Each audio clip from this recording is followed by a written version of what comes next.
Are you thinking of living in Somerville, Massachusetts? In this video, we're going to talk about everything Somerville.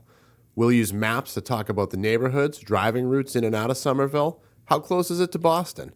We'll talk about the school systems, things to do, is it good for families, and much more. Let's go to Somerville. Hi, I'm Jeff. I started Boston North because I've lived my entire life in Massachusetts. In the last 20 plus years, I've lived in the North Shore. Working in the real estate industry, I've had to research the ins and outs of cities, towns, and neighborhoods in my area. My goal is to make you, my viewer, feel welcome to reach out to me with any questions you might have about living north of Boston. I'll talk to you soon.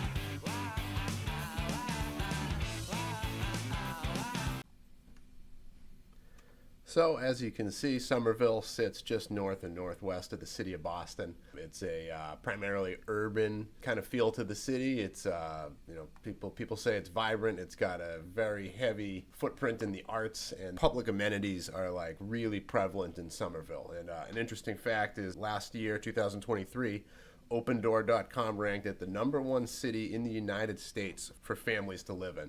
So that says that all of their urban revitalization projects and everything that Somerville's done to be great is paying off. So Somerville is abutted by the city of Boston, the city of Cambridge, Medford, a little bit of Charlestown, Mass, and then the Mystic River goes along the northern and eastern sides of it. So Somerville's 4.1 square miles and has a population of about 80,000 people. That's according to the 2020 census. Getting into the neighborhoods in Somerville, there is no defined or definitive map that outlines each neighborhood and gives it boundaries. So everything is up for debate, but I'm just going to kind of go through the main areas that you need to know and some of the reasons that people gravitate towards them. So #1, Davis Square. A lot of the squares are the central hubs in and around Somerville. So Davis Square is up in the western side, and it's kind of north. Just outside the city of Cambridge. It does have its own red line stop, which is a huge convenience and one of the reasons it's a travel hub for the area.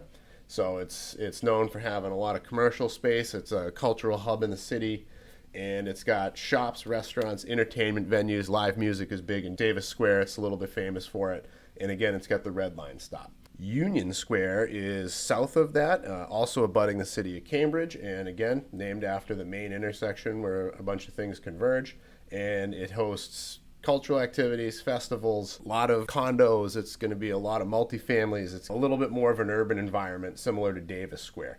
Teal Square is a little bit more residential, and that's just the neighborhood over from Davis Square, also kind of on the northwest side. But like I said, Teal Square's got a little bit quieter of an atmosphere and kind of less of a commercial space as far as Somerville goes.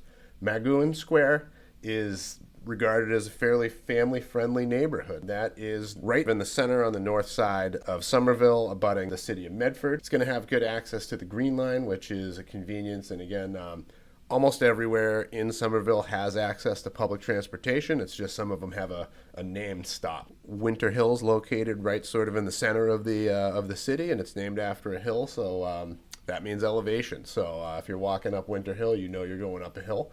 You do have the option for some views from there, as well as you'll notice it's a little bit less of an urban environment. You'll feel a little bit further from the city if you're up on any of the hills.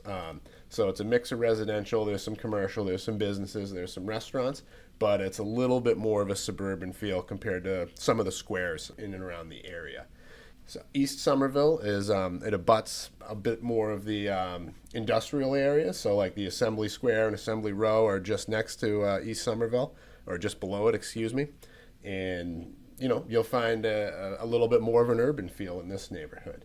Powder House Square, also known as Ball Square, that's going to be just west of Magooan Square, and that's a little bit more of a historic neighborhood, so you have some pretty big revitalized single-family homes. Some of them are split up into condominiums, and then you're going to have a little bit less of the modern buildings and the more modern condo complexes built in there, but it does have a Green Line stop, and it does have a fair amount of historical significance, so it's a great place to go and walk around and just explore. Ten Hills neighborhood is definitely more, again, on the residential side, and anytime there's the word hill, you sort of find that that's the case. So Ten Hills is right in the middle, and again, good access to everything in the city, but a little bit less of that urban feel. Prospect Hill, similar facts to the other hills. It does have a green line stop that's got a little bit more of the single family residences, some older restored Victorian homes, and just a little bit less of that urban feel. Spring Hill, again, another hill. It's another little bit quieter of a neighborhood. I mentioned Assembly Square just a few minutes ago, and that's a huge revitalization and more of a commercial area within the city of Cambridge. So the buildings are mostly modern. Larger condo complexes. Assembly Row is a massive shopping facility.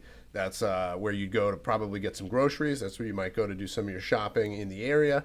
And then there's also the southeastern side of Somerville is known as the Inner Belt, or also the Industrial Park, which you can probably guess from that title. There's a little bit less on the residential side and probably a little bit more of the industrial buildings. And then fair amount of shopping and stuff around there. Tufts University is up right along the Medford border.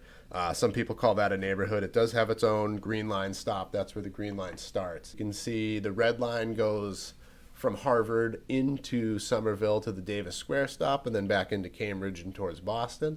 You can see the green line is running from the Tufts University down through the heart of Somerville, and that's the stop. That's the line that gets most of those neighborhoods. And you can see the commuter rail. There's two lines that go right through it. Not many commuter rail stops because you're so close to North Station, but you could be to the green line into North Station and on the commuter rail out of Boston pretty efficiently. So if your business is up in the North Shore or Central Mass or the Merrimack Valley area, even, train's a really good option for you to do the reverse commute. And if you're just trying to escape the city, there's a lot of really good public transportation that brings you out to where you want to be. Hospitals in the area, the city of Cambridge and the city of Boston are obviously extremely close, so you have full service hospitals totally available and relatively quickly all over the city, so that's not going to be a problem for you. Again, primarily it's an urban environment. The school system ranks pretty well in the city of Somerville. There's 10 schools total. There's a high school, 1 pre-K and kindergarten. There's pre-K to 8th grade. There's 6 of those. 1 kindergarten to 5th grade, 1 full circle school, which is an innovative school designed to help some kids that need the extra help and provide that. Somerville's school system ranks 93rd in the state out of 239 school systems, and that's according to niche.com. And they service 4,600 students currently. Somerville city government has a mayor as well as a city council, which is voted on every 4 years. Stuff to know with Somerville as far as traffic and commuting and driving, and you're obviously right in Greater Boston, and all the major highways sort of spawn out from there. So it is currently 1:30 in the afternoon on a Thursday, so the traffic shouldn't be too terrible. But come about 4 o'clock, going up or down 93 is going to be really busy. Boston's going to jam up with people leaving and commuting back out to the suburbs and the smaller cities outside Boston. But again, you live right in Somerville, so you can probably take public transportation. So let's bring that up. You can see the commuter rail spiderwebs out much further into the suburbs and outside of the 128-95 belt when compared to the subway or the T in Boston, the MBTA. So those are the smaller trains that are much more frequent, and those cut right through Somerville with the red and the green line. Now you can just sort of see the main highway system. So the Mass Pike is Route 90 that goes out to Worcester and then on into New York, or you cut down to Connecticut and Rhode Island.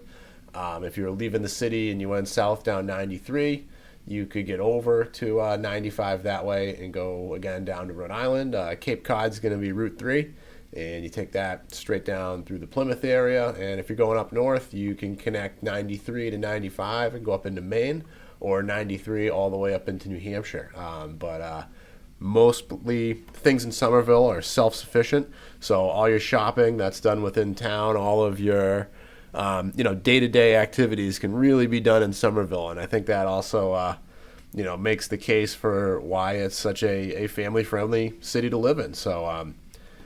So I am not a realtor, but I do work in real estate. I run a mortgage company, and my goal isn't to do your mortgage necessarily. My goal is to help you be happy with where you're living. So if you have any questions about living anywhere in Boston or around Boston or in Massachusetts or in New England, I'd welcome your question, and I'd be more than happy to help you find the answer. Whether or not my company is part of that answer is irrelevant to me. So thank you so much for watching. Have a great day, and I hope to speak with you soon. Bye.